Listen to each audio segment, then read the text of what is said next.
பாஜக வந்து மும்மொழி கொள்கையை ஆதரிச்சு கையெழுத்து நாங்க அந்த காலத்துல இருந்து என்ன சொல்லிருக்கோம்னா,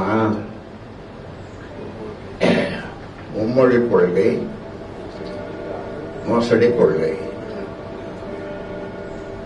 இருமொழி கொள்கை ஏமாற்று கொள்கை, ஒரு மொழி கொள்கை உன்னத கொள்கை, ஒப்பற்ற கொள்கை உன்னத கொள்கை தான். ஒரு மொழி கொள்கை தான். தமிழ் தான் தமிழ். இன்னைக்கு அந்த மாதிரி பண்ணியதால எனக்கு நான் சென்னையிலிருந்து மதுரை வரைக்கும் தமிழர் சிலையை தூக்கி போயிருக்கணும். 1967 காங்கிரஸ் வீழ்த்துவதற்கு திமுக போன்ற பல கூட்டணி கட்சிகள் எல்லாம் சேர்ந்து தேர்தலை சந்திச்சாங்க. அதே போல வருகின்ற 2026 திமுகவை வீழ்த்துவதற்கு எதிர்கட்சிகள் எல்லாம் ஒண்ணு சேர வாய்ப்பு இருக்குங்களா? 2026 நாலு இது கண்டேன்.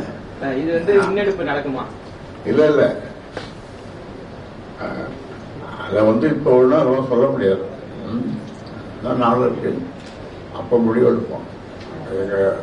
பொதுக்குழு கூடி அதை முடிவெடுப்போம். தமிழக அரசு அனைத்து கட்சி கூட்டத்தை நடத்தியிருக்காங்க. அது தொகுதி மறுவரை தொடர்பா அது பாமக எப்படி பாக்குறீங்க? அந்த கூட்டத்தில் கட்சியுடைய தலைவர் அன்புமணி கலந்துன்னு இருக்காரு. அவர் கருத்துக்களை சொல்லியிருக்காரு. மாவட்டத்தில் புத்தக கண்காட்சி வச்சிருக்காங்க. எல்லா பிள்ளைங்களுக்கும் இப்ப எக்ஸாம் நடக்குது. இந்த டைம்ல பயனே இருக்காது மாணவர்களுக்கு. விழுப்புரத்தில் புத்தக கண்காட்சி மாவட்டத்தில் வச்சிருக்காங்க. புத்தக கண்காட்சி வச்சிருக்காங்க விழுப்புரத்துல. புத்தக கண்காட்சி வச்சிருக்காங்க விழுப்புரத்துல. தேர்வு நேரமா பரீட்சை நேரம்.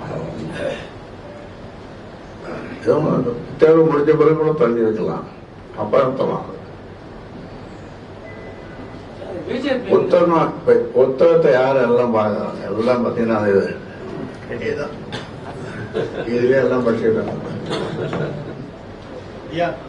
பென்ஷன் புயல் நிவாரணம் விவசாயிகளுக்கு இதுவரையும் கிடைக்கவே இல்லை. அறிவிச்சிருக்காங்க, ஆனா பணம் கிடைக்கல. போராட்டம் பண்ணணும், போராட்டம் பண்ணணும். நம்ம கூட பண்ணலாம்.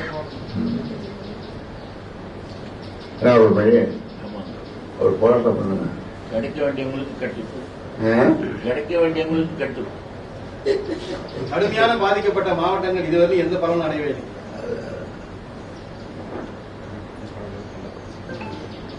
அதற்காக பாமக போராட்டம் நடத்துறது தயார். பாமக போராட்டம் நடத்த விரைவில் போராட்டமே எங்கள் வாழ்க்கை.